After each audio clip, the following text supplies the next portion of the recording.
I remember that day. I never forgot it. That a slave could take revenge against an emperor. What we do in life echoes in eternity. And what echoes in eternity is written down in the history books. Gladiator 2, like its predecessor, is a fictional epic, but it features mostly real protagonists and antagonists.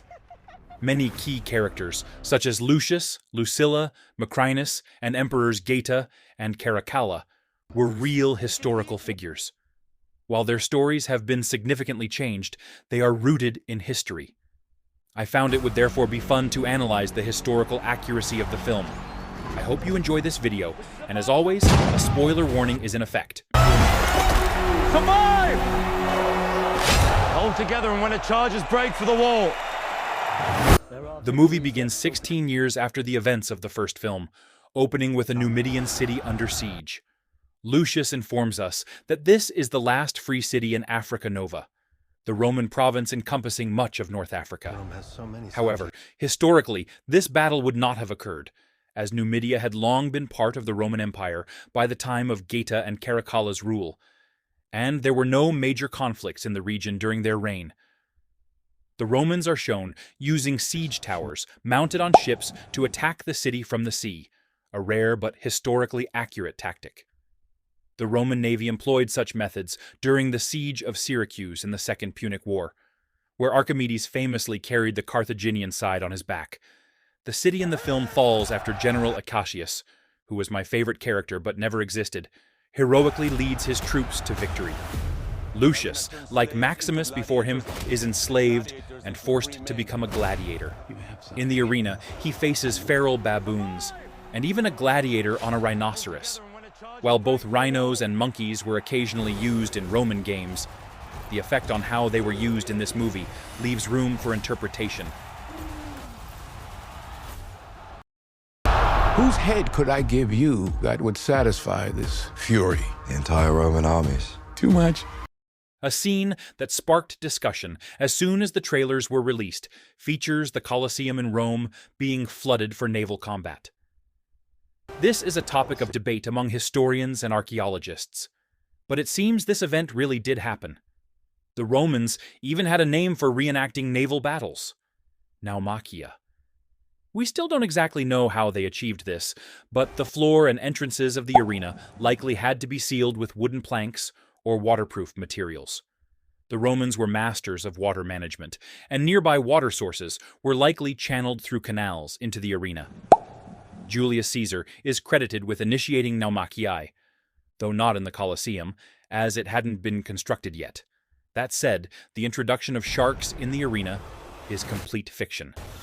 Also, I'm fairly certain that the narrator in the Colosseum stated that the Battle of Salamis was being reenacted, describing it as a conflict where the Trojans fought the Persians.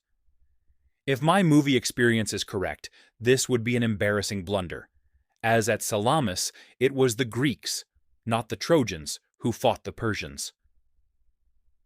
A similar mistake occurs when Macrinus, the main antagonist in the film, mentions Marcus Aurelius's African campaign, which never happened. In general, there's nothing inherently wrong with altering historical events or characters, but when these changes present false ideas to the audience with a sense of certainty and no indication that they are fictional, it becomes problematic. All of these events take place on one side of the story, while the other side follows Geta, Caracalla, and Macrinus. The two co-emperors were not actually twins, as Caracalla was 1 year older. They inherited the throne from their father, Septimius Severus. Both Geta and Caracalla were cruel rulers, Geta slightly less so, but Caracalla was not as insane as depicted in the movie. In fact, some of the most brutal Roman emperors, like Nero and Tiberius, were undoubtedly terrible. But not every wild story about them may have actually happened, often being the product of propaganda. As ruler, Caracalla did not name his monkey Dondus, consul of Rome. This event in Gladiator 2 was likely inspired by Emperor Caligula's infamous appointment of his horse as consul. Nevertheless, in the movie, the gladiator master Macrinus eliminates both brother emperors. First, he assists Caracalla in murdering Gita, viewing him as easier to control, only to later kill Caracalla as well.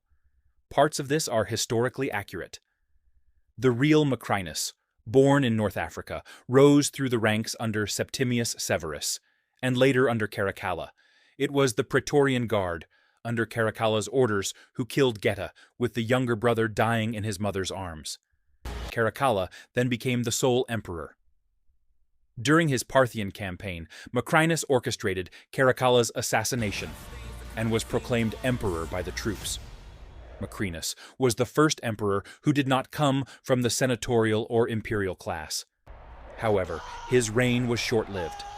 He lost a power struggle to Elagabalus and was executed just over a year after his ascension.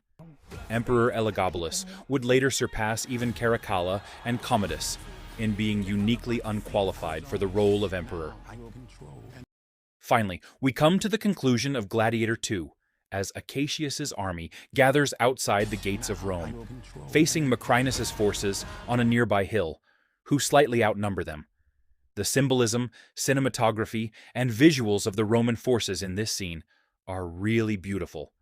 On one side, we have the true, proud Romans, who believe in the ideals of their ancestors and are inspired by figures like Aurelius, Maximus, Acacius, and Lucius. These soldiers and their commanders are dressed and hold banners in traditional Roman red. On the other side, Macrinus's army is dressed in purple tones, symbolizing their ambition and greed. For them, Rome is merely an opportunity for power. Their ranks are likely bolstered by the infamous Praetorian Guard, notorious for betrayal and corruption. To summarize, Gladiator 2 is surprisingly historically accurate in some moments, presenting aspects of the Roman Empire rarely shown on screen. In other cases, however, the film is as far from the truth as Hannibal was when he thought Rome would surrender. Overall, I enjoyed this movie much more than Ridley Scott's previous film, Napoleon.